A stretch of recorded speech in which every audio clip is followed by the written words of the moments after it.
Hi guys. இன்னைக்கு என்ன video அப்படின்னா, ஒரு முக்கியமான வீடியோ தான். ஏன்னா நான் என் வாழ்க்கையில் என் லைஃப்லேயே ஃபர்ஸ்ட் டைம் புக் பண்ணி இந்த பைக்கு ஓலா ரேப்பிடோலாம் புக் பண்ணுவாங்களே, அந்த மாதிரி புக் பண்ணி தனியாக நான் ஃபஸ்ட் டைம் இப்போ தான் ஒரு இடத்துக்கு போக போகிறேன். அதாவது என்னன்னா, ஒரு விஷயம் கற்றுக்கிறேன். அதை பற்றி சொல்லணுன்னா அது இப்போதைக்கு ஒன்றும் சொல்கிற மாதிரி இல்லை. நான் அது எந்த ஒரு விஷயமும் ஆரம்பிக்கிறதுக்கு முன்னாடியே சொல்லக்கூடாது இல்லையா? கிளியராக தெரியுதாங்க. ஆரம்பிக்கிறதுக்கு முன்னாடியே சொல்லக்கூடாதுல்ல. ஸோ அது நான் கொஞ்சம் லேர்ன் பண்ணிக்கிட்டு சக்ஸஸ்ஃபுல்லாக அது போனதுக்கப்புறம் அது என்னென்னு அதை பற்றின டீட்டெயில்ஸ் கண்டிப்பாக மீடியாவில் தான் இருக்கேன். வீடியோ போடாமலாம் இருக்க மாட்டேன், கண்டிப்பாக போடுவேன். நான் ஆரம்பத்துலேயே சொல்ல வேணாமேன்னு பார்க்குறேன். ஸோ அந்த விஷயத்துக்காக நான் இப்போ ஒரு இடத்துக்கு போகணும். அது அந்த கிளாஸ் வீக்லி 2 டேஸு 2 ஆப்ஷன் கொடுத்தாங்க. ஒன்று சனி ஞாயிறு அந்த மாதிரி சனி ஞாயிறு இருக்கும். இன்னொன்று வியாழன் வெள்ளி அந்த மாதிரி ஆப்ஷன் கொடுத்தாங்க. என் ஹஸ்பண்ட் ஒர்க் போயிட்டுருக்காருல, ஸோ அவருக்கு சனி ஞாயிறு தான் வேலையே. ஸோ அன்னைக்கு வர முடியாதுன்னு சொல்லிட்டு நான் வியாழன் வெள்ளி அந்த கிழமை சூஸ் பண்ணிக்கிட்டேன். அவருக்கு வாரத்தில் ஒரு நாள் லீவு. ஸோ அந்த ஒரு நாள் லீவில் அவர் பாப்பா பார்த்துக்கிட்டோம், நம்ம கிளாஸ் போயிட்டு வந்துடலாம். அடுத்த நாள் நம்ம பாப்பாவை வச்சுக்கிட்டே ஓரளவுக்கு சமாளிச்சிடலாம் அப்படின்னு சொல்லி சேர்ந்தாச்சு. போன வாரம் போயிட்டு வந்துட்டேன். இது 2வது வாரம் நான் இப்போ போக போகிறேன். என்ன ஆயிடுச்சுன்னா, இன்றைக்கி வியாழக்கிழமை தான் என் ஹஸ்பண்ட் வீக் ஆஃப் எடுத்துருக்கணும். பட்டு அதுக்கு முன்னாடியே அவர் 3 நாள் ஹெல்த் இஷ்யூக்காக நான் லீவ் போட வேண்டியதாகிடுச்சு. அதனால் இன்றைக்கி ஆஃபீஸில் லீவ் கொடுக்கல. ஸோ அதனால் இன்றைக்கி நான் தனியாக போக வேண்டிய சுச்சுவேஷன். அதான் நான் புக் பண்ணிட்டேன், வந்துட்டுருக்காங்க. ஸோ நான் உங்களுக்கு வீடியோ எடுக்க முடிஞ்சால் ஃபேஸ் தெரியாமல் காட்டாமல், இல்லைனா அவங்க பர்மிஷனோட கேட்டுட்டு வீடியோ எடுத்துகிட்டு உங்களுக்கு அப்லோட் பண்ணுறேன். வேறு என்னமோ சொல்லணும்னு நினச்சினேன், அதான் இதை சொல்கிறதுக்காக தான் வீடியோ. வேறு என்னமோ முக்கியமான விஷயம் சொல்லணும்னு நினச்சேன். சரி, ஓகே, போதும் இந்த வீடியோ இதோட. நான் அதுக்கப்புறமேட்டுக்கு நான் போயிட்டு இறங்கிட்டு அதுக்கப்புறமா உங்களுக்கு வீடியோ எடுத்து போடுறேன். பாய். ஹாய். ஒரு வழியாக நான் ரைடு போயிட்டு வந்துட்டேன். அந்த எக்ஸ்பீரியன்ஸ் தான் நான் இப்போ உங்கள்கிட்ட சொல்ல போகிறேன். என்னென்னா, புக் பண்ணதுக்கப்புறம் கொஞ்சம் நேரத்தில் ஒருத்தவங்க பிக்கப் பண்ணிட்டாங்க மீன்ஸு அந்த ஆர்டர் எடுத்துகிட்டு எனக்கு உடனே கால் பண்ணாங்க. நான் வீட்டு வாசல் கதவுலாம் பூட்டி ரெடியாக பாப்பாவையும் கிளப்பி பூட்டிட்டு கேட்டுக்கிட்ட நின்றுக்கிட்டு இருந்தேன் வருவாங்கன்னு சொல்லிட்டு. ஸோ அவர் கால் பண்ணி எந்த ஏரியா, எந்த வீடு மேடம் அப்படின்னு கேட்டாங்க. நீங்கள் எங்கே இருக்கீங்க, இங்கே எங்கேயுமே உங்களை காணுமே அப்படின்னு நான் கேட்டதுக்கப்புறம், இல்லை எனக்கு லொக்கேஷன் இந்த இடத்தோட ஸ்டாப் ஆகிடுச்சி அப்படின்னு சொன்னாங்க. இல்லையே, நான் டோர் நம்பர்லாம் போட்டு தானே புக் பண்ணியிருக்கேன். நீங்கள் அந்த ஒரு லேண்ட்மார்க்லாம் சொல்லி அந்த மாதிரிலாம் சொல்லி அதுக்குள்ளே வாங்க, அங்கே தான் வெயிட் பண்ணிகிட்ருக்கேன் அப்படின்னு சொன்னதுக்கப்புறம், சரி மேடம் நான் வரேன், ட்ராப் எங்கே மேடம் அப்படின்னு கேட்டாங்க. என்னது ட்ராப்பு எங்கேயா? அதெல்லாம் பார்க்கலையா நீனு? நான் தான் போட்டு விட்டேனையா, அதை பார்த்து தானே நீ ஃபஸ்ட்டு ஆர்டர்லாம் எடுத்திருப்பீங்க அப்படின்ற மாதிரி எனக்கு ஆயிடுச்சு. நான் உடனே நான் தான் கொடுத்துருக்கேனே, பார்க்கலையா நீங்கள் அப்படின்னு சொல்லி நான் எந்த இடத்துக்கு போகிறேனோ அந்த இடத்தோட பேரை மறுபடியும் சொன்னேன். சரி, ஓகே மேடம் நான் வரேன் இருங்க அப்படின்னு சொல்லிட்டு கட் பண்ணிட்டார். அதுக்கப்புறம் வந்தார். நானும் கேட்டு தந்துட்டு பாப்பா அழைச்சிட்டு வெளில போனேன். ஹெல்மெட்லாம் போட்டிருந்தாரு. ஓடிபி சொல்லுங்கள் மேடம் அப்படின்னாரு. நான் ஓடிபி சொல்கிறேன். எனக்கு பயங்கரமாக சிகரெட் ஸ்மெல் வருது. செம்ம டென்ஷன் ஆகிடுச்சு எனக்கு. இல்லை, நம்ம மட்டும்தான் ஓகே, குழந்தைய வேற கூட்டிகிட்டு போகிறோம்.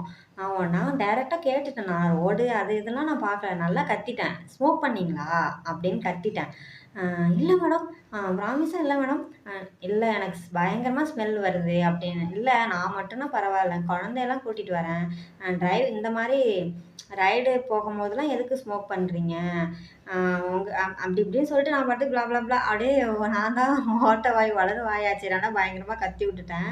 அதுக்கப்புறம் அவர் என்ன அப்படியே இப்படி என்னன்னா, என்ன மேடம் என்னை பார்த்து இப்படி சொல்லிட்டீங்க, நானும் டீ டோட்டலர் மேடம், ஆச்சா அப்படி இப்படின்ட்டு நான் அப்படியே சரி நீங்கள் தான் இப்போ ஸ்மோக் பண்ணியிருக்கேன், நல்லா பயங்கரமாக தெரியுது ஸ்மெல் வரதுலே அப்படின்னு சொல்லிட்டு பாப்பாவை வச்சுட்டு நான் உட்காந்துட்டு போகிறேன்.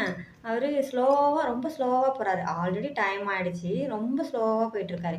என்ன பைக் ஏதாச்சும் ப்ராப்ளமா? பைக்கை வர இப்படி கீழே கீழே இப்படி குடிஞ்சு குனிஞ்சு இப்படி இப்படி வர பார்த்துட்டு பார்த்துட்டு போகிறாரு. என்ன பைக் ஏதாச்சும் ப்ராப்ளமா? என்னாச்சு? நான் தான் ஓட்ட வாயாச்சே, லொட லொட லொட லொடன்னு பேசிட்டே போகிறேன் நான் அப்படின்னு கேட்குறேன். அவர் இல்லை இல்லை மேடம், பைக்லாம் ஒன்றும் பிரச்சனை இல்லை, மேப்பு பார்த்து போயிட்டுருக்கேன், அதான் ஸ்லோவாக போகிறேன் அப்படின்றாரு. என்னங்க சொல்கிறீங்க? உங்களுக்கு அப்போ இடம் தெரியாதா? நான் ஒரு மெயின் ஏரியா இருக்கும்ல, அந்த இடத்த சொல்லி அது தெரியும் தானே, அந்த இடத்துக்கு போயிடுங்க, அதுக்கப்புறம் நான் சொல்கிறேன் ஈஸி தான் அப்படின்னு சொல்லிட்டேன். நல்ல மேடம், நான் அந்த மெயின் ஏரியா சொல்கிறேன்னே, அந்த இடமுமே அவருக்கு தெரியாதான். என்னங்க நீங்கள் எத்தனை வருஷமாக ஓட்டிகிட்டு இருக்கீங்க? எப்போ தான் இதில் ஜாயின் பண்ணீங்க? நீங்கள் சென்னை தானே? அப்படி இப்படின்னு நான் கேட்குறேன். உடனே இல்லை மேடம், சென்னை இல்லை மேடம் அப்படின்றாரு. அதுக்கப்புறம்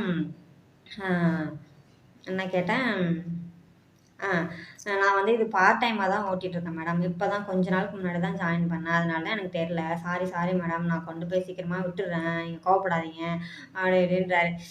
சரி ஒன்றும் அவசரம்னு அதுக்குன்னு அர்ஜென்ட்டாக வேகமாக போய் எங்கேயாவது விட்டு தொலைஞ்சிடாதீங்க, பொறுமையாகவே போங்க, பரவாயில்ல, நான் மேனேஜ் பண்ணிக்கிறேன், அட்ஜஸ்ட் பண்ணிக்கிறேன் அப்படின்னு சொல்லிட்டு செம்ம டிராஃபிக்கு. ஒரு பஸ்ஸு ரொம்ப நேரமாக அந்த பஸ் பின்னாடியே தான் நின்று போயிட்டுருந்தோம். அதுக்கப்புறமா எப்படியோ வழி கரெக்டாக கொண்டு போய் விட்டுட்டாரு. நடுவில் வர என் ஹஸ்பண்டுக்கு வர நான் கால் பண்ணி, உனக்கு வந்து பேர், அவங்க ஃபோன் நம்பர், வண்டி நம்பர் எல்லாம் ஸ்க்ரீன்ஷாட் எடுத்து வாட்ஸ்அப்பில் அனுப்பியிருக்கேன் பாரு, செக் பண்ணிக்கோ, பார்த்துக்கோ, நான் போயிட்டு தான் இருக்கேன் அப்படின்னு அடிக்கடி இன்ஸ்ட்ரக்ஷன் வர கொடுத்துக்கிறேன். பயம் வேறு ஒன்றும் இல்லை, பயத்தை வந்து மூஞ்சில் காட்டிக்காமல், ஆனால் பேசுறதெல்லாம் மட்டும் அப்படியே திமிரா ஒரு மாதிரி மிரட்டுற மாதிரி அந்த மாதிரி பேசிட்டு அப்படியே சமாளித்து போயிட்டேன். ஸோ இதான் எனக்கு வந்தவர் வந்து ஒரு வயசான ஆள் தான். அவர் 45-50 ஏஜ் இருக்கும், அந்த மாதிரியான ஒரு ஆள் தான். பாப்பா கிட்டலாம் நல்லா தான் பேசினாங்க. வந்ததுமே பாப்பா பார்த்து குட் மார்னிங் மேடம், போகலாமா அப்படின்ற மாதிரி கொஞ்சம் அந்த மாதிரி தான் பேசினார்.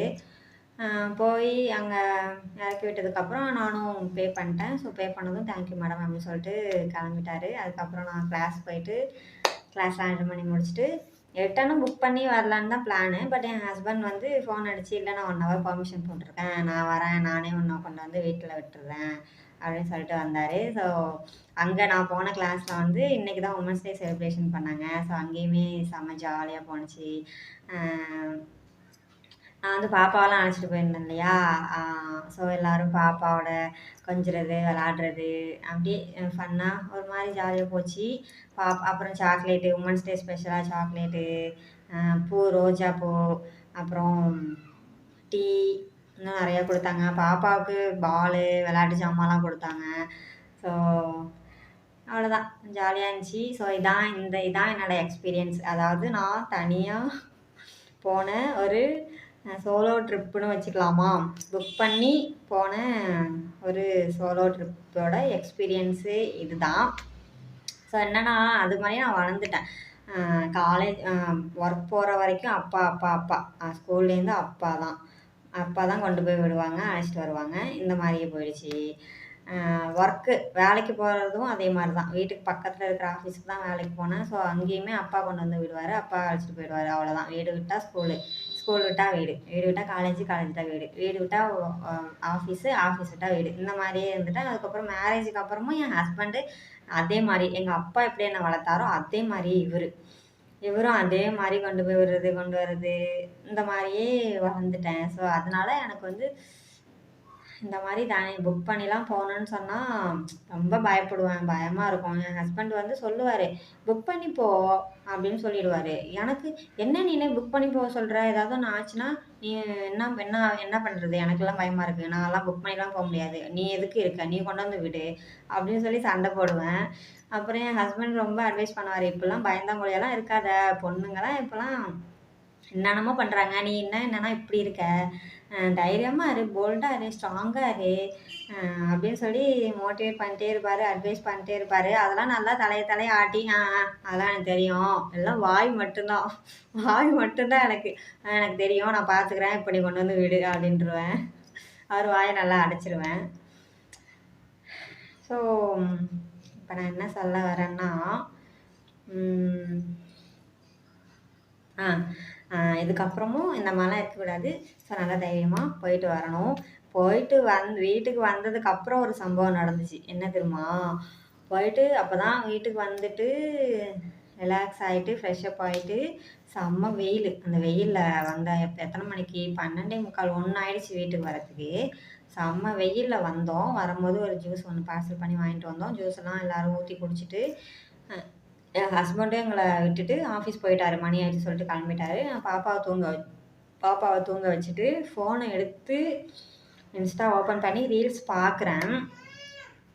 பாப்பா இன்ஸ்டாங்க ரீல்ஸ் பார்க்குறேன். ஃபுல்லாக இந்த ஒரே அந்த மாதிரியான நியூஸாக வந்தது. சத்தியமாக நான் பயந்துட்டேன். ஐயோ, இந்த நியூஸை மட்டும் நான் இந்த ரைடு போகிறதுக்கு முன்னாடி பார்த்துருந்தேன்னா கண்டிப்பாக இந்த ரைடு நான் போயிருக்கவே மாட்டேன் அப்படின்ற ஒரு மனநிலைமைக்கு ஆகிட்டேன். நல்ல வேலை சேஃபாக போயிட்டு சேஃபாக வந்துட்டோம். என்னென்னலாம் நடக்குது, அடுத்தடுத்து ஒரு நியூஸ் நடந்து அடுத்த நாளே இன்னொன்று. ஐயோ, எனக்கு அதை பார்க்குறப்ப என் உடம்பே அப்படியே நடுங்குது. ஐயோ, நம்ம வேற பொம்பளை பிள்ளைய பெற்று வச்சுருக்கோம், என்ன ஆகும் பெண் அப்படின்ற மாதிரி எனக்கு அவ்வளோ பயமாயிடுச்சு. என் ஹஸ்பண்ட் கிட்ட ஃபோன் பண்ணி ரொம்ப நேரம் நானும் என் ஹஸ்பண்டும் இதை பற்றி தான் பேசிகிட்டு இருந்தோம். கிட்டத்தட்ட ஒரு 1/2 hour ஆச்சும் பேசியிருப்போம் ஃபோன்லேயே. அவரோட இதெல்லாம் சொன்னார், நான் என்னோட ஒப்பீனியன்லாம் சொல்லி பேசிகிட்டு இருந்தேன். ஸோ அதை பற்றிலாம் எதுவும் பேசலை, வேணாம்.